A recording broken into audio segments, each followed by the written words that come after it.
We had sent in a lot of loiter munitions at Sargodha. And Kirana Hills is about 10 kilometers north of Sargodha. So the loiter ammunition is looking for radars which are in around Sargodha. And it's got a lifetime, means time. It will loiter for about 2 hours, and once it doesn't find a target, then it comes down and hits somewhere. It must have come and hit one of those hills. Our drones and our loitering munitions were hovering over that area, which essentially tells you that they had, in a sense, they controlled the airspace around Sargodha, which is one of the main bases of the Pakistanis. So all the nonsense and crap that the Pakistanis have been feeding their own people, I think this kind of shatters that particular myth that the Pakistanis had built around. During Operation Sindoor, Indian weapons reached deep inside Pakistan. Indian loitering munitions hunted for Pakistani radars around Sargodha. Indian strikes damaged important Pakistani air bases. And now comes a remarkable disclosure. One Indian loitering munition may have fallen on Kirana Hills, an area associated with Pakistan's secret nuclear infrastructure. India's Chief of Defence Staff General Anil Chauhan says Kirana was not deliberately targeted, but a loitering munition did indeed fall there. But that raises an important question for Islamabad. If India could get this close without even trying to strike Kirana, how secure are Pakistan's most sensitive installations? And what exactly can Pakistan still keep beyond India's reach?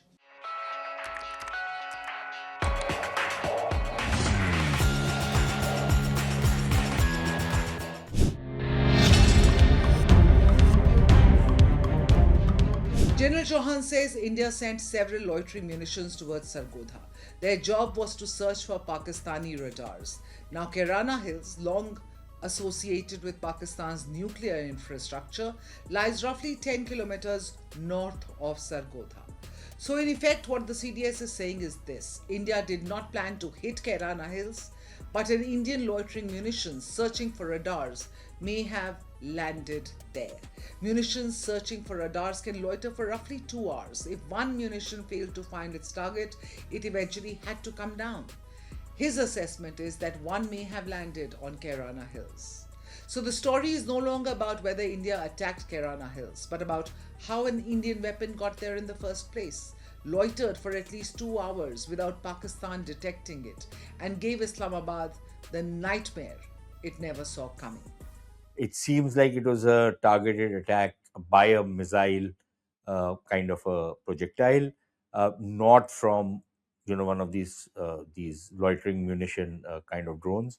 That is what it seemed. Now, clearly, there's some kind of strategic messaging behind it. Again, this is not something new. We knew that place has been struck, but I think the Pakistanis are being delivered a message that not only was it, not only was the missiles being struck out there, but we had also breached your airspace in a way that our drones and our loitering munitions were hovering over that area, which essentially tells you that they had, in a sense, they controlled the airspace around Sargodha, which is one of the main bases of the Pakistanis. So all the nonsense and crap that the Pakistanis have been feeding their own people, I think this kind of shatters that particular myth that the Pakistanis had built around.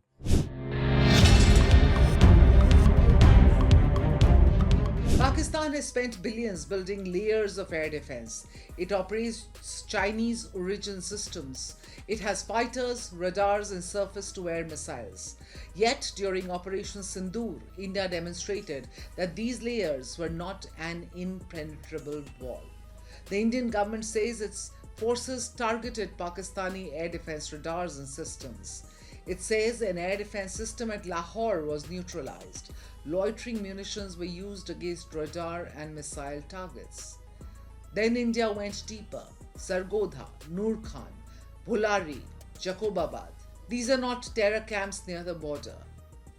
They are major military facilities deep inside Pakistan, and there is independent evidence of the damage. General Chauhan also said that the Indian Air Force planned to hit the Skardu air base during the assault, but decided to opt for Bholari instead because of weather conditions. That statement itself shows India's freedom and ability to choose any target inside Pakistan.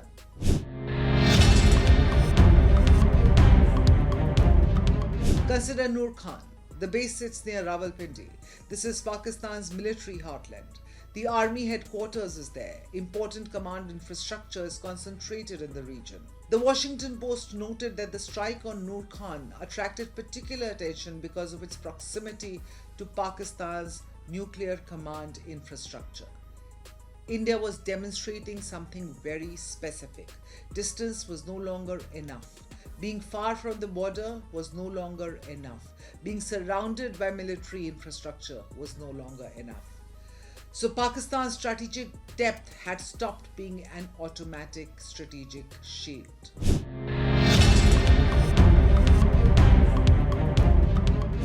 And this brings the story back to Kirana Hills. India insists it did not deliberately attack Pakistan's nuclear facilities. But General Chauhan's explanation creates what could be called the Kirana Paradox. If India deliberately attacked Kirana, it would demonstrate reach. But if India didn't target Kirana and an Indian loitering munition still managed to operate around this highly sensitive neighborhood, it demonstrates something else: penetration. India had weapons searching for Pakistani radars around Sargodha, while Pakistan was active in a military confrontation with India on the LOC. This is arguably the more interesting military takeaway.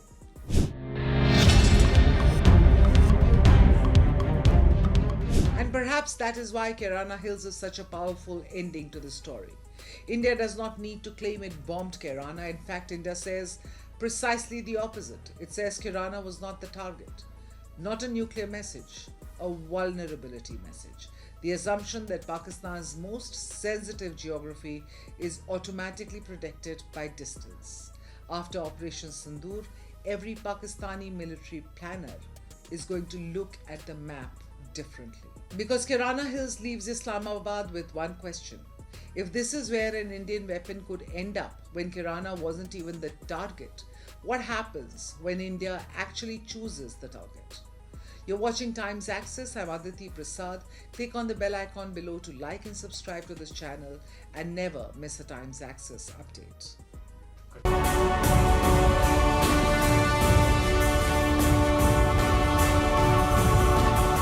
Nuclear weapon. The old rules are breaking.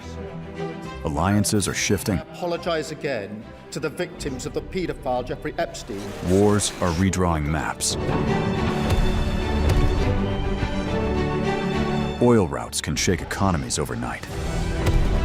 One election in America can impact markets in Mumbai. No tax on tips. One move by China can alter the balance in Asia. One conflict in West Asia can hit every Indian household. This is no longer a distant story. This is our story. Your story. Because for the first time in decades, India is not watching from the sidelines.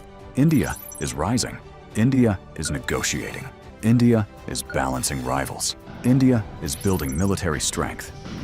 India is shaping trade routes. India is becoming central to the new global order. And yet, most global news is still told through someone else's lens. Washington's lens, Beijing's lens, London's lens. But where is India's lens? Where is the platform that explains the world from our perspective? Welcome to India's Axis, a new destination for geopolitics, strategy and power seen through India's eyes. From Neighborhood Watch to the biggest global stories that matter to you. Why tensions in the Taiwan Strait matter to India. How one move by China can affect India's security. What turmoil in Pakistan means for regional stability. How Bangladesh, Sri Lanka, Nepal, and Bhutan shape India's neighborhood. Why oil choke points can hit your wallet. How wars abroad can reshape India's security. This is not noise. This is not shouting.